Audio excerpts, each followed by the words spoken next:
Olá, turma. Bom dia a todos. Como estão? Tudo em paz? Espero que estejam todos bem. Bom, turma, iniciaremos aqui mais uma videoaula de Sociologia, professor Javan. Excelente dia a todos, excelente tarde, excelente noite. Não sei que hora vocês irão ver esse conteúdo. E aqui a gente vai ministrar uma aula sobre a diversidade cultural brasileira, certo? Inclusive é conteúdo para a nossa avaliação do quarto período. Na verdade vai ser uma aula e ao mesmo tempo uma revisão. Então eu peço que vocês assistam o vídeo com calma, revejam, analisem, tá certo? Porque tudo que for dito aqui vai ser exatamente a base do conteúdo para avaliação do quarto período, ok, gente? Então, vamos dar início aqui. Então, quando eu falar a palavra diversidade cultural, eu estou falando o quê? Estou falando que um país como o Brasil não existe apenas uma cultura, e sim várias culturas. Por isso aí o nome diversidade cultural, tá bom? Então, veremos aqui o conceito de cultura, onde surgiu, qual o significado, né, do conceito cultural hoje em dia, isso tudo na visão sociológica, tá certo? Então veremos aqui, voltar um pouquinho na história, né? Na Roma Antiga, cultura significava aquilo que a pessoa cultivava no solo, né? Agricultura é um tipo de cultura, é o milho, o feijão e tal, tá? Só que para a antropologia e para a sociologia, para as ciências sociais, cultura significa outro conceito, certo? Mas a origem etimológica, de fato, de cultura, que vem da palavra, para vocês analisarem aqui, ó, a palavra colere, né? Aqui, ó, que significa cultivar a planta, né? Então daqui a pouco a gente vai ver qual a relação que esse conceito romano tem com o conceito que é utilizado hoje em dia, certo? Então cultivar, vamos gravar essa palavra aqui, cultivar, certo? Então é basicamente isso. A palavra cultura vem da palavra colere, que significa cultivar planta, né? Que tem um significado até hoje em dia. Tá certo? Então eu quero começar aqui analisando um quadro, né, uma obra de arte de uma artista plástica brasileira chamada Tarsila do Amaral, em que ela revela, né, a diversidade da formação do povo brasileiro. Se você analisar os perfis, né, dessas pessoas, ó, você vai analisar que tem perfil de pessoas asiáticas, pessoas europeias, afrodescendentes, indígenas. E isso é o retrato, é o caldeirão cultural do povo brasileiro. Tá ok, gente?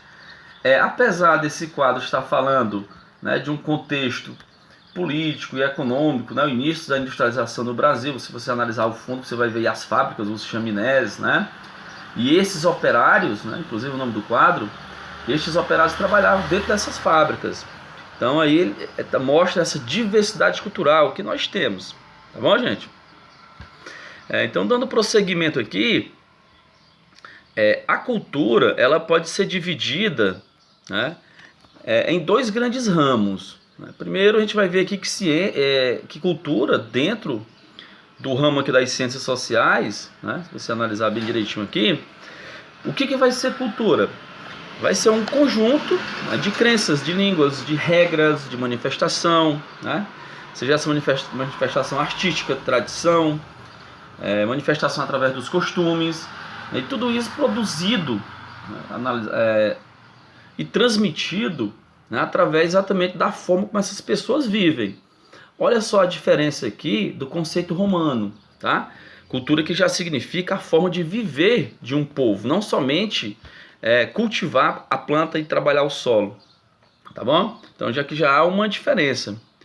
Cultura, no caso aqui, vai ser o que? Um conjunto de experiências de um povo, de um determinado lugar ou de uma região, certo? Vejamos, a cultura popular. O que é a cultura popular? Trata-se do domínio geral de uma sociedade, representada por conhecimento simples e de menor acabamento estético. Por exemplo, se você conversar com seus pais, com seus avós, vocês vão ver e analisar que eles não frequentaram a universidade, não tem um curso de meteorologia, mas eles, através de sinais da natureza, eles entendem quando que vai ser um bom inverno, quando que vai chover, né? Tudo isso através de sinais da natureza, ou seja, isso é cultura popular. Você não precisou estudar para ter um conhecimento específico sobre um determinado acontecimento, certo?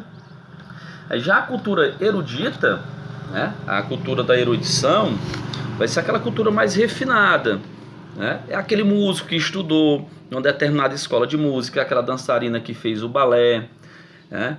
É aquele artista plástico que pertenceu a uma determinada escola artística, né? Então são indivíduos que estudaram para ter essa determinada cultura. Isso aí vai reduzir esse grupo de pessoas. A cultura popular ela é mais simples, portanto, ela é mais abrangente. A cultura erudita, caso tenha uma avaliação aí, ela é aquela cultura mais refinada, portanto, ela vai ser mais restrita. Menos pessoas vão ter, né, essas qualidades culturais. Tá bom? Deu para entender aí a diferença entre cultura erudita e cultura popular, né? Então, para se ter cultura, primeiro você tem que ter identidade. Por exemplo, se você não tem seu documento, a sua identidade, não é lá que estão todos os seus dados cravados, né? Data de nascimento, onde você nasceu, nome de pai, nome de mãe, é lá que está a sua, né, identidade, o que você é. Então, culturalmente falando, a identidade cultural é aquela marca que me registra, certo? Então, identidade cultural me remete a uma ideia de reconhecimento e de pertencimento a um grupo. E esses grupos, eles se identificam entre si. Por exemplo, você tem 15, 16 anos. Vamos supor que você tivesse que conviver com pessoas de 70, 80 anos.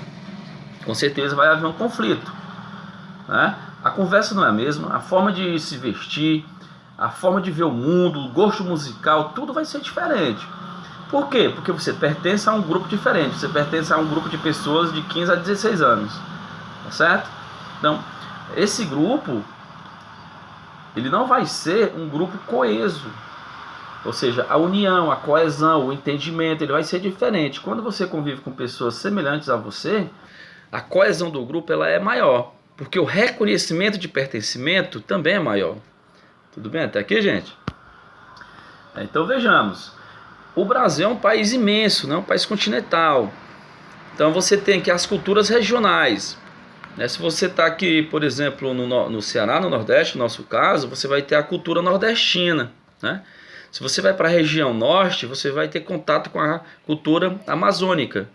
Se você vai para a região sul, você vai ter o contato com a cultura gaúcha, tá? Se você vai para a região sudeste, você vai ter contato com o carioca, com o paulista, né? Então tudo isso aqui são as culturas regionais, a forma de falar, a forma de ver o mundo, as formas de vestimentas, comidas típicas, tradições, tudo isso vai mudar de uma região para outra. Isso mostra exatamente o que nós iniciamos lá no quadro Operários da Tarsila do Amaral, a diversidade cultural que o nosso país tem, tá? Então se você vem aqui para o Nordeste, você vai ter aqui o frevo, né, que é uma dança típica da nossa região. Se você vai para o Sudeste, você vai ter no Rio de Janeiro o Carnaval, né, o São Paulo, tá bom? Então é basicamente isso que eu queria mostrar para vocês aqui, tá? Aqui é algum exemplo aqui da cultura erudita, para vocês entenderem, né, ó.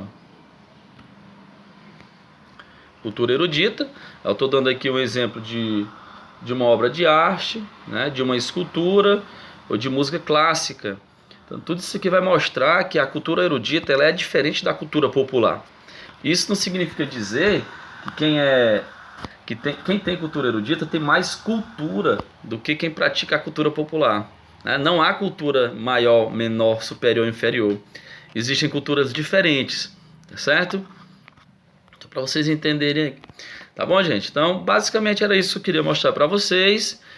Repito, revejam esse vídeo, tudo que está aqui vai ser conteúdo para avaliação do quarto período. E eu vou lançar a atividade, né, no grupo da sala, no Google Sala de Aula, para vocês estarem realizando essa atividade que já vai funcionar como uma revisão para a nossa avaliação, tá bom, gente? Então, abraço, tenham um excelente dia e até a próxima.